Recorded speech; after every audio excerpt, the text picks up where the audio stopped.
Hi, hello, my name is Trina. Take a seat and welcome to my top books in every genre 2024.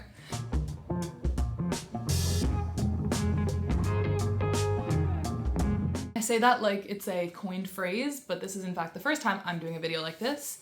And it's in fact the first time I've actually seen a video like this. But let me know if I'm wrong. I know a lot of people do top books of 2024 videos, top books of the year videos, and I really wanted to do something similar because I started this channel in October, so there's a lot of great books that I read this year that I haven't had the chance to talk about yet, so I really wanted to make sure I got that. But unfortunately, I'm kind of bad about picking my favorite books, like just generally, like how do I compare books across genre? How do I compare the way a memoir makes me feel to an epic fantasy? It's just kind of tough. So by splitting them into each genre and picking one favorite book per genre that I read, I think that this made sense for me. And in the process of doing this, I realized that I've read a lot of genres this year, which I'm quite proud of myself for. Overall, I've read 163 books in 2024.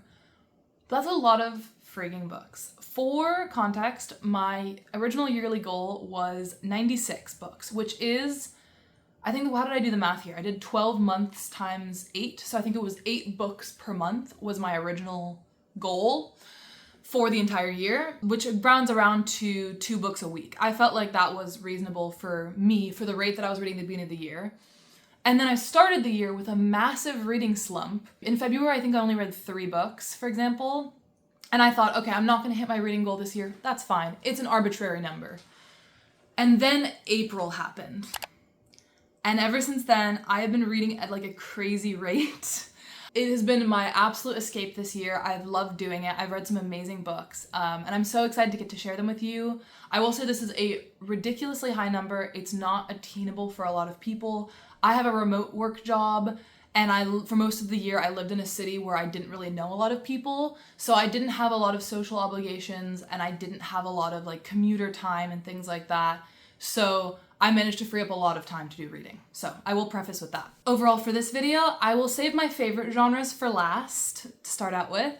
And also I wanted to mention I own most of these books, but unfortunately I have mentioned in this channel before, my books are currently in DC where I was living up until recently. I'm home for an extended holidays trip, so I don't have most of these books with me, which makes me really sad because I love to hold up my edition of the books that I have. I'll try to use the covers in the editions that I have when I show the books, but do know I own most of these and I'm very proud of my book collection. I just don't currently have it with me. So that is that. I wanted to start out in the literary fiction, general fiction genre.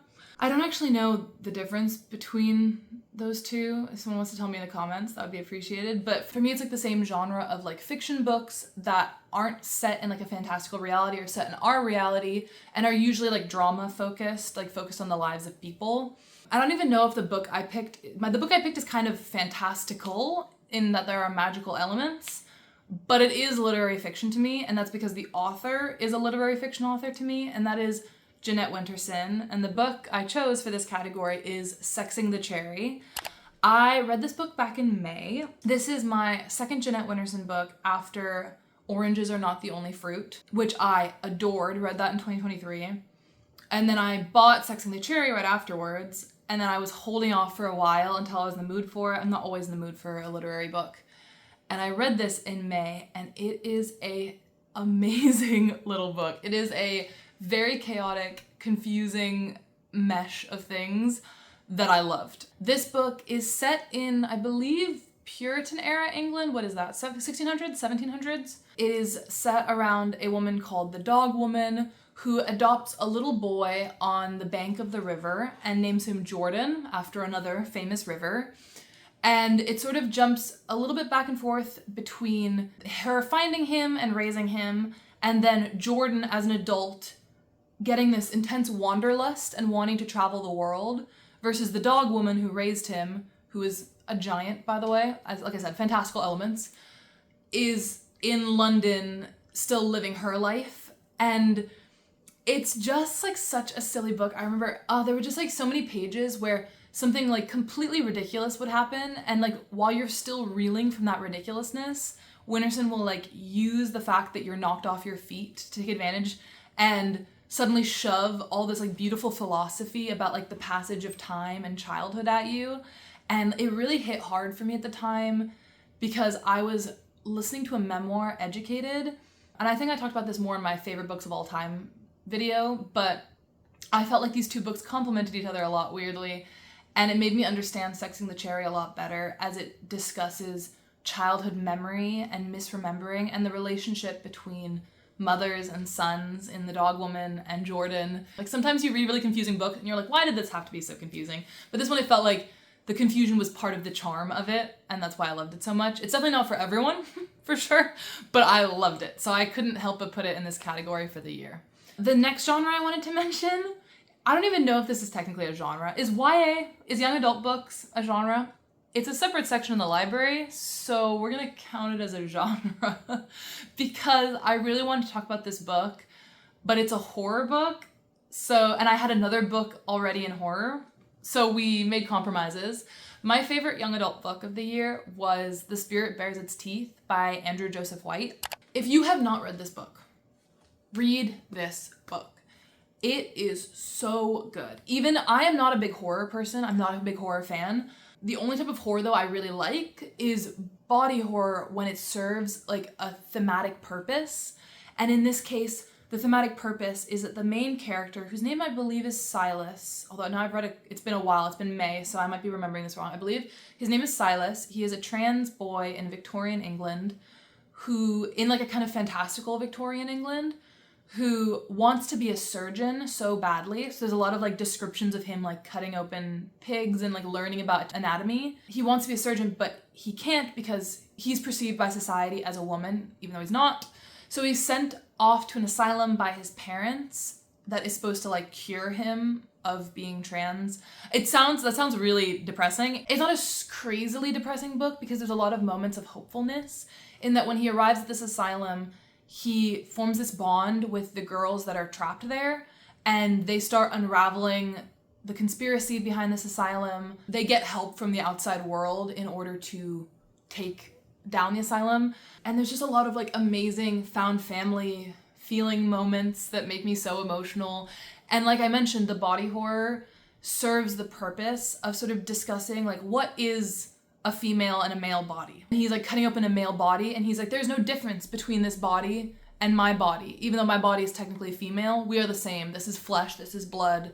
And that use of body horror to describe that I think is so genius and so well used. So, and it is YA. I was surprised it was YA, but it's like, because it is written like in a very like understandable style. It is written in a YA style, but it deals with some really, really heavy emotional topics. And I thought it was really well done for the age range it's meant for overall, and I just loved it. So if you have not read this book, absolutely read it. I liked Andrew Joseph White's first book, Hell Followed With Us, and I've been meaning to read his most recent book, Compound Fracture, but this one I think is just the best one, and the cover is beautiful. The cover's beautiful.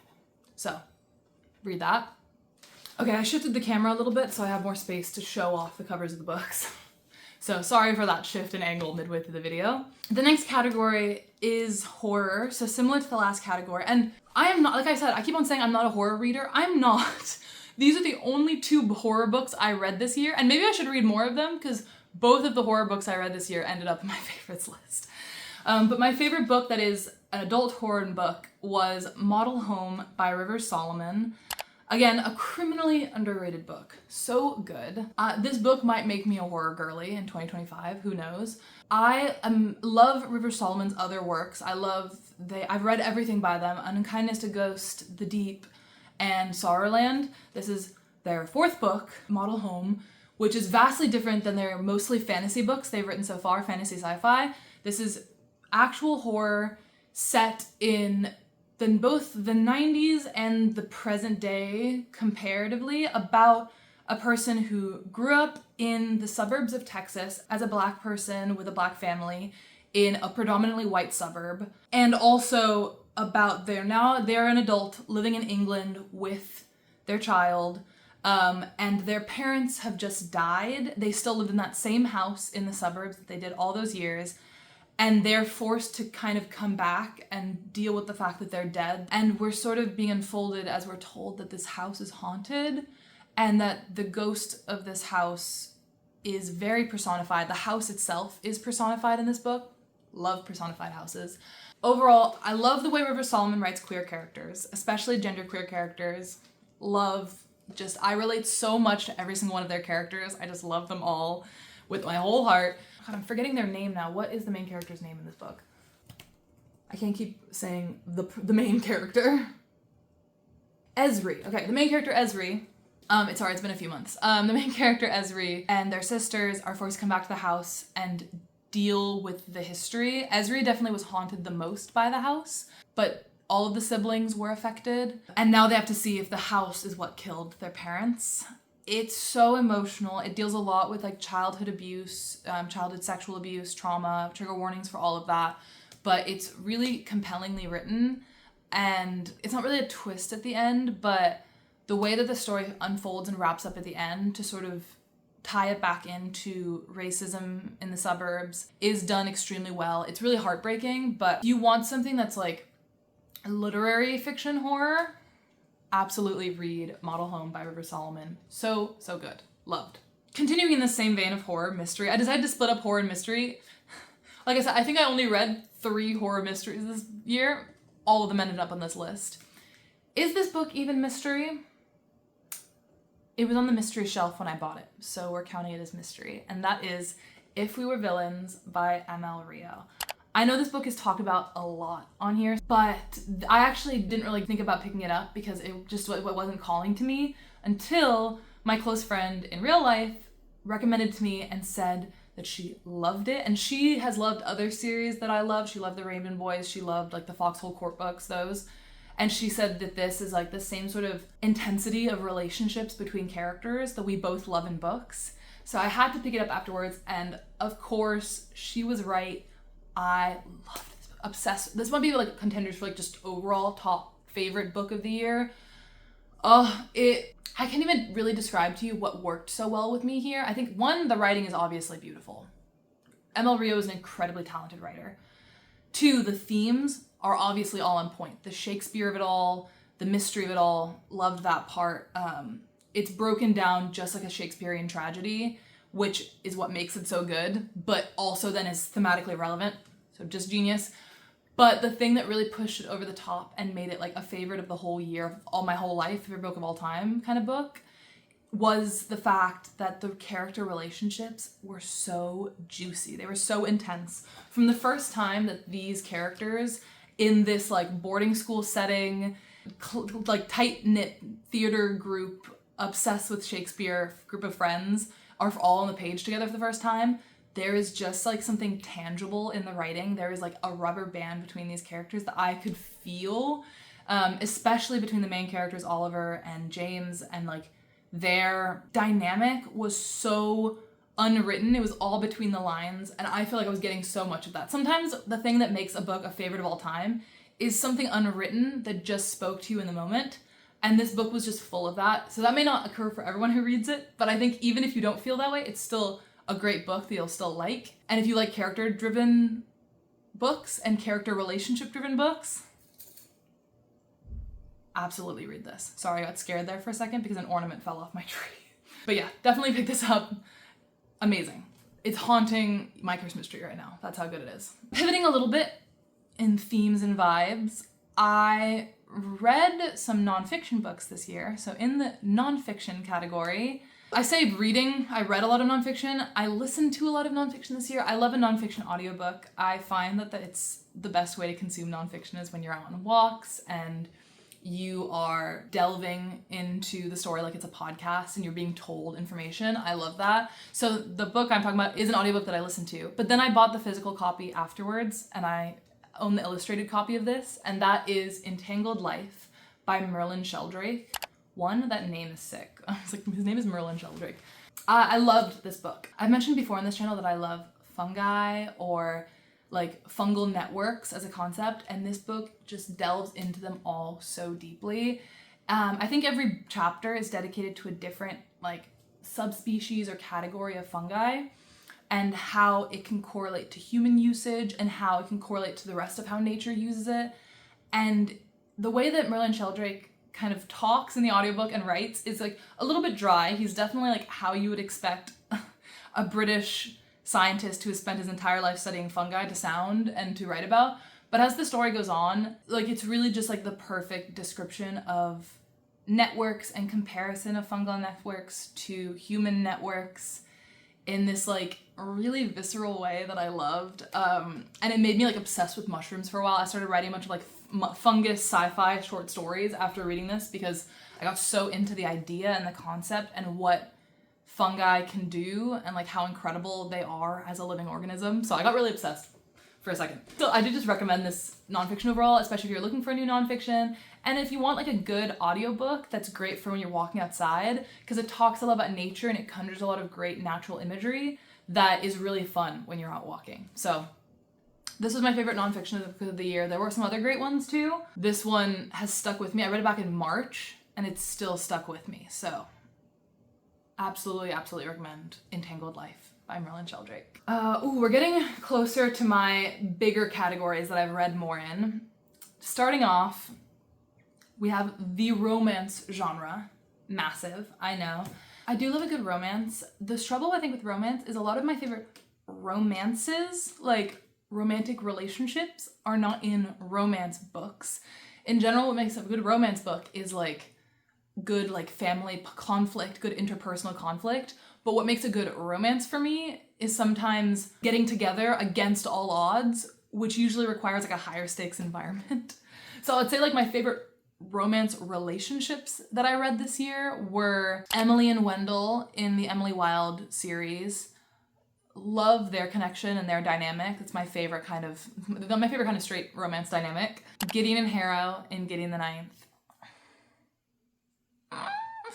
Consuming my soul, absolutely eating me alive. Love them. Or also Nona and Ara in the Book of the Ancestor series.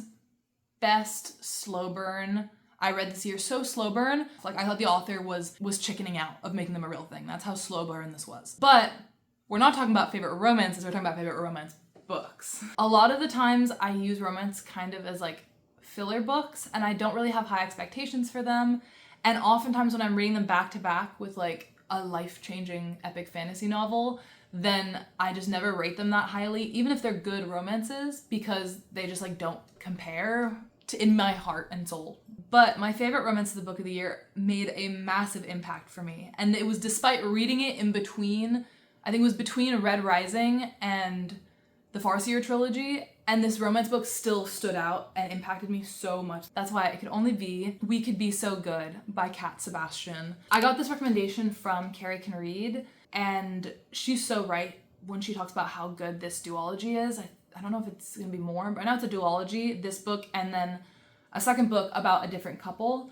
I still think the first book is my favorite. The second book is just as good, but the first book like took me by surprise, and that kind of surprise of how much I loved it like colored my reaction. So I knew more of what I was getting into with the second book, so it didn't necessarily like shock me how much I loved it.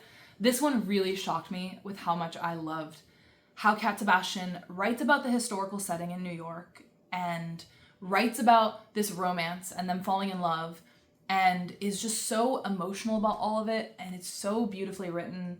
And the reactions to the characters in terms of queerness, both existing in New York in the 1960s, existing in like a marginalized way, but existing and being present, and that they weren't invisible and that they weren't hiding and in fear all the time, and that there was like this subgroup of gay culture in that time period that was still alive and thriving if you knew where to look. That like touched me so emotionally. I love how much she researches these books and like to make them historically accurate, and I just feel like they're incredibly well done.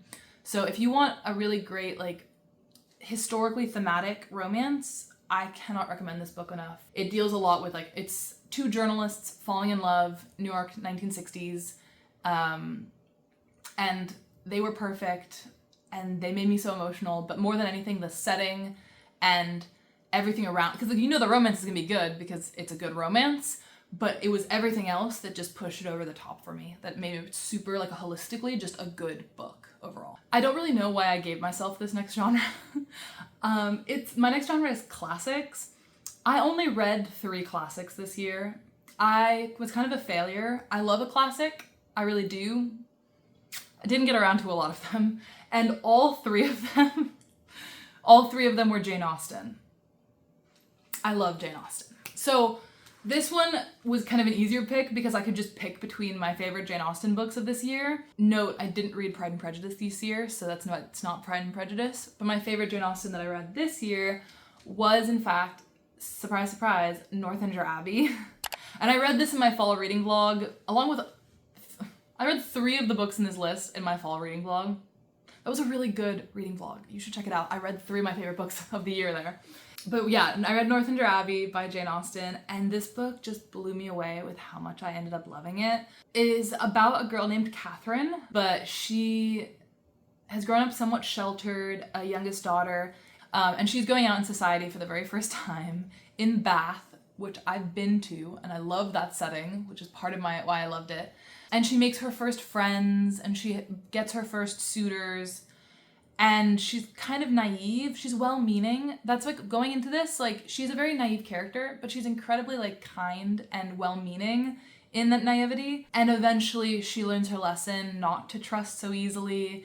I just love the characters in Northanger Abbey so much, some of my favorite Jane Austen characters. And also I love how much this book took me by surprise because it's one of her less known novels. So I wasn't expecting how much I ended up loving it. Even the beginning parts that people consider boring in math, I loved because I loved Catherine's character and I love the little nuggets of wisdom Jane Austen throws in. So it was all amazing and I liked it a lot. And now we're on to my final 3 categories, and I'm sure you could probably guess what some of them are going to be, but I wanted to save these 3 for last, partially because they're my favorites and partially because these are the ones where I read like 10 plus books that I liked in the category, so it was actually really hard to narrow down. So I'm gonna have some honorable mentions and like finalists. I did pick my favorites in each one. I'm not gonna be indecisive. I did pick my favorite, but I also wanted to throw in some honorable mentions, if I'm allowed to do that. Starting off, I made a separate category for memoirs. I got really into audiobook memoirs this year. Listening to people tell their story in their own voice, I've been loving, and it's been making me really emotional, and most of my favorite books on audiobook this year were all memoirs, so I managed to narrow it down to 3 finalists. My first runner-up is a book I very recently finished, like last week, and that is Crying in H Mart by Michelle Zauner. I'm sure you've heard about this book. It was incredibly well known a few years ago, incredibly well talked about, as it should be. It was amazing. I basically sobbed through the entirety of this book. It's about the author's mother passing away from cancer and how Michelle then reconnects with Korean cooking and Korean food in an effort to hold on to this connection to her mother after she passes. And it's very like frankly written, but also very beautiful. And even though I was listening on audiobooks while out in public, out walking, I would have to like stop and like hide in a corner and cry my eyes out because it's such an emotional book that I really, really recommend. And my other finalist for memoirs was Stay True by Hua Su. I think this is a new book, and I think it's starting to get some acclaim because I've seen it more and more, but I think I saw it literally the week that my bookstore put it out on display. Immediately checked out the audiobook, immediately listened to it, fell in love with this man's writing. I love the way that Hua Su writes about the Bay Area that he grew up in the 80s and the 90s. He talks about like MTV and music and culture in the Bay Area at the time. He talks about Asian American culture. He talks about Asian culture. But the book in the end is about him making friends and meeting his half Japanese roommate at UC Berkeley. And then that roommate, this is not a spoiler, it's on the back of the memoir, passing away. Like the way he talks about his friend is so emotionally moving and also had me sobbing. But more than anything else, it was just like really incredible how like this has happened like 25 plus years ago, that he's talking about it so far removed from these events. So he's able to write it really, really like beautiful with a lot of like adult gravitas for these things that happened while he was like young and naive. But he gives his younger self like a lot of kindness too. So I don't want to I just talked about that book for so long, but it hasn't been talked about enough, and I wanted to make sure I mention it because I loved it. My winner for Best Memoir of the Year officially is Know My Name by Chanel Miller. This should be a surprise to no one There is simply no memoir that could affect me as viscerally, and I've read like 10 plus memoirs this year. And this book, I think, just was the most personal to me, that felt like just so visceral. Again, this is about a young woman in the Bay Area. It's about Chanel, who was working and living in the Bay Area when she was a victim of sexual assault on Stanford's campus, in a case that is incredibly well known, at least in the Bay Area. I don't know if it's well known across the country. I think it is, but I definitely know a lot of people were talking about it here in the SF Bay Area. And her name wasn't known at first until she released it some years into the case occurring and being in the news feed. So that's kind of why the book is called Know My Name, is like putting her name on the story so she's no longer singularly defined by the title victim. You can just tell that Chanel is a writer, because this book is just beautifully written. It's so evocative, and like the writing, it just like, it like drips with sincerity and kindness towards herself and to the people around her and to the world and to other people who have been a victim of this kind of sexual assault. And then, yeah, that's I think the thing that stuck with me the most, is not only is she telling this story about this horrible thing that happened to her, she's writing a story of just empathy for people who are going through similar horrible circumstances in their life, and like inspiring people with the language that she uses and the way that she's telling her story. It just made me so emotional. And also, she's an incredible narrator in the audiobook. She has like a slight Bay Area accent, which I always think is so familiar to me personally, so it really impacted me a lot. And if you have not read this book, I consider it one of my like, you must read this in your life. I think it's a great perspective on like a great human being. So I think it's a must read if you haven't read Know My Name. All right. My second to last category, this video has gone much longer than I thought it was gonna be.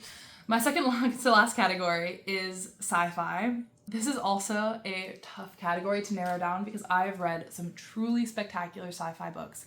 And if I've mentioned any sci-fi books before in my other videos that aren't on this list, please know that I still love them. This is all about a list about books that emotionally impacted me personally. So that's gonna change a book from liking it to it sticking with me on an emotional level. You know what I mean?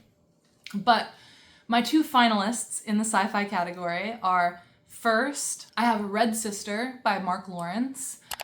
This was a total random TikTok recommendation by someone that I was like, oh, I've never heard of this series before. Let me just check out and try the first book. I loved the first book. I think if the rest of the series had stayed as good, then this might have been my favorite book of the year, but it was kind of dragged down by the next two books in the series that I didn't like as much. But the first book, Red Sister, is thematically complete from beginning to end. It is the perfect sci-fi fantasy combination. It is this world that is like vaguely described and sort of comes out more as the series goes on.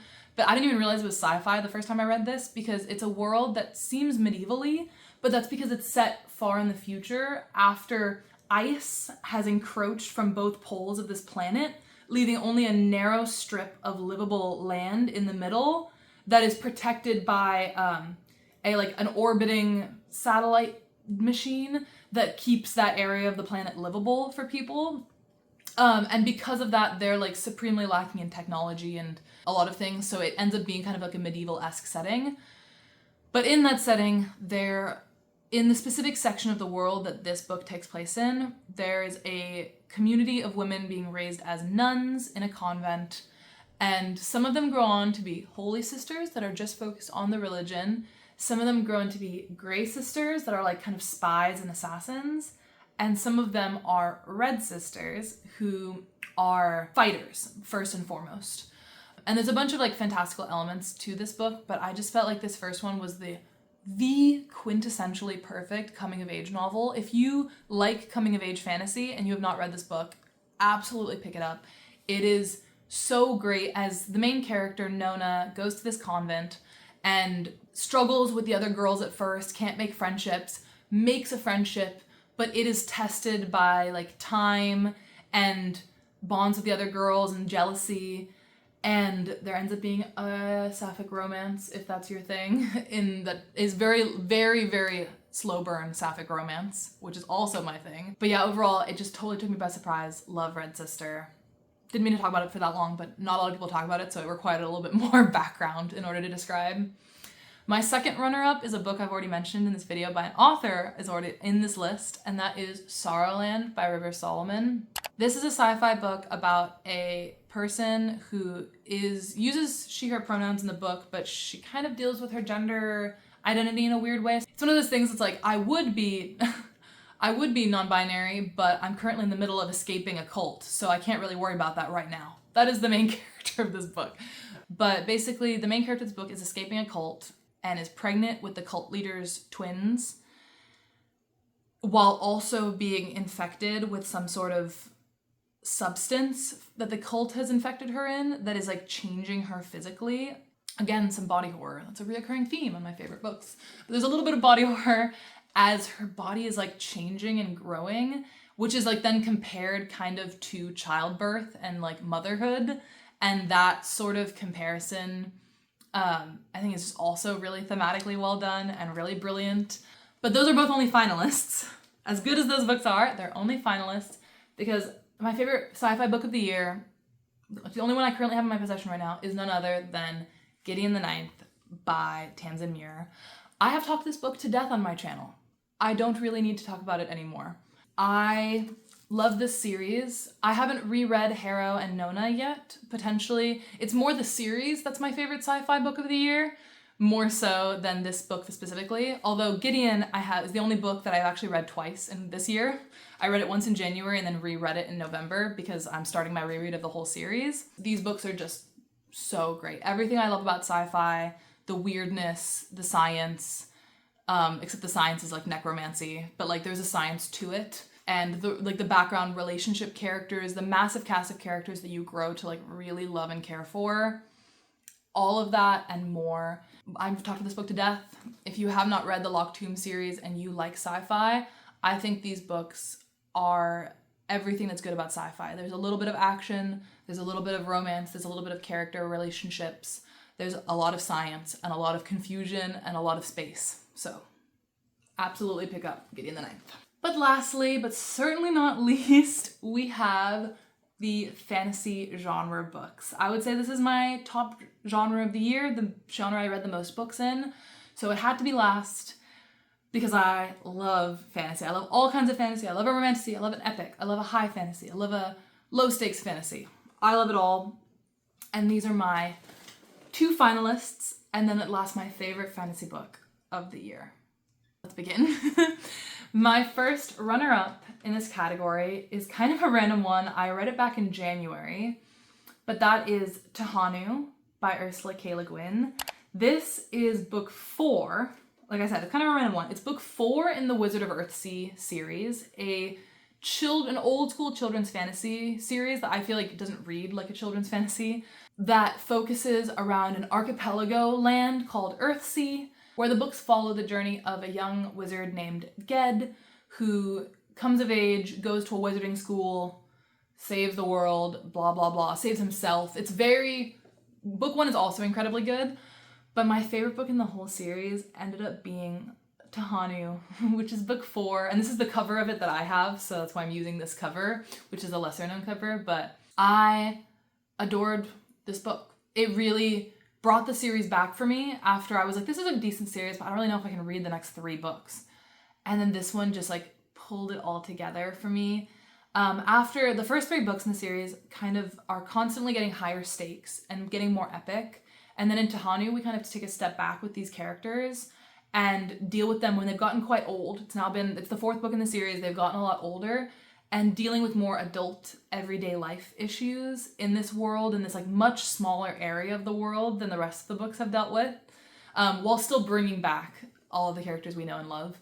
And I just think it's so great that Ursula K. Le Guin came back after all these years and was like, no, there's something more to say in this world. And she was absolutely right, because this was like the perfect little wrap up. I feel like book 6 is a little bit less necessary to the series, like the actual ending to the books is a little bit less necessary. This could have been the ending and I would have been happy with it. I love book 5 and 6, but this one was perfect. So if you are going to read the series, at least try to get to book 4, because it is a great little wrap up for everything. My other finalist was an extremely close contender. extremely close. Like, I was really struggling with this one, but I ended up putting it as a finalist because I think I was getting too assuaded by recency bias, and that is Royal Assassin by Robin Hobb.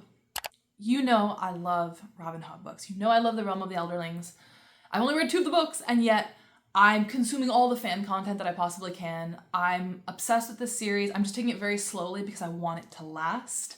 But Royal Assassin, like, destroyed me in October, and I still think about it all the time. I still think about Fitz and the Fool and the people in Fitz's life who love him and the people that he loves, and the world, which is slowly expanding in every book. And Robin Hobb's writing is just one of a kind. It really emits like a great emotional response in me. When she writes about sad things, it has me crying. When she writes about happy things, it has me like bouncing off the walls. Her writing brings this world to life for me and brings Fitz to life in such an amazing way. So if you've not read The Realm of the Elderlings, at least try to get to book 2 before deciding it's not your cup of tea, because the first book is really great fantasy, but it's not necessarily as like lush because it's setting everything up. It's very setup-y in the world building, and book 2 just uses all that setup perfectly. So love, love, love. And that is Royal Assassin by Robin Hobb. And then my favorite fantasy book of the year, and the last book on this video that I'm going to talk about, is none other than The Goblin Emperor by Catherine Addison. Maybe a hot take, I don't know. I loved this audiobook. I still pull up when I'm still like, if I'm having insomnia and I'm feeling like anxious or sad or stressed or any sort of bad emotion, I pull up this audiobook on Spotify and I start listening to a random chapter of it, because simply hearing about these characters doing anything immediately brings me inner peace. I loved this book. It is fairly low stakes, even though there's some murder attempts. Ignore those. It's fairly low stakes overall. And it deals with a young boy called Maya. I thought his name was Meyer for the longest time because the audiobook narrator has a British accent, and I was going off the audiobook narration and I literally thought his name was Meyer. But his name is Maya, and he is suddenly forced to become emperor of this elven kingdom, and he is half elf, half goblin, and he's like the 6th in line to the throne, but everyone ahead of him dies in a sudden tragic accident, and he's suddenly forced to become emperor of the land, which he's very ill-equipped for in most ways except like soul deep. Like soul deep, he's just meant to be emperor. He has an incredible instinct with kindness and leadership and connecting with people and connecting what people really need. And he's not greedy and he's not cruel, and he's just the perfect character. Maya, perfect character. Love him. Yeah, I still think about this book. I still love it. It basically just takes him through dealing with the early days of his emperoracy. I wish we could have just gotten more. I wish we could have just gotten a 5-book series of him just dealing with everyday issues of being emperor, because that's how much I loved it. But she cuts it off at a good point. She says, okay, he's settled enough in being emperor. This is where the book ends. So it's very low stakes. Not a ton happens, but I don't care because I would read Maya's laundry list. People say that about authors. Like, I would read her grocery list, not her laundry list. What am I talking about? Her grocery list. That's how I feel about the character of Maya. I love him. And that's why this book has hit so hard for me. The audiobook narration is beautiful. The writing is beautiful. The world building is incredible. And like the way that Catherine Addison uses language to build the world and like create such elaborate systems for the government in this world and everything like that is just incredible. And she's a genius and I love it. So that is my favorite fantasy book of the year, and that is therefore my list of all my favorite books this year by genre, my favorite book in every single genre this year. As you can tell, I read a decent number of genres. How many was that? 1, 2, 3, 8, 9, 10. That was 10 genres. So not a bad list, I will say. I hope you enjoyed watching. If you made it all the way to the end, please leave a comment or a like or a subscribe or whatever you want to do. I really enjoy making these videos. They're just kind of for fun for me because not a ton of people watch them. But if you do watch them, then that's sick. And welcome in.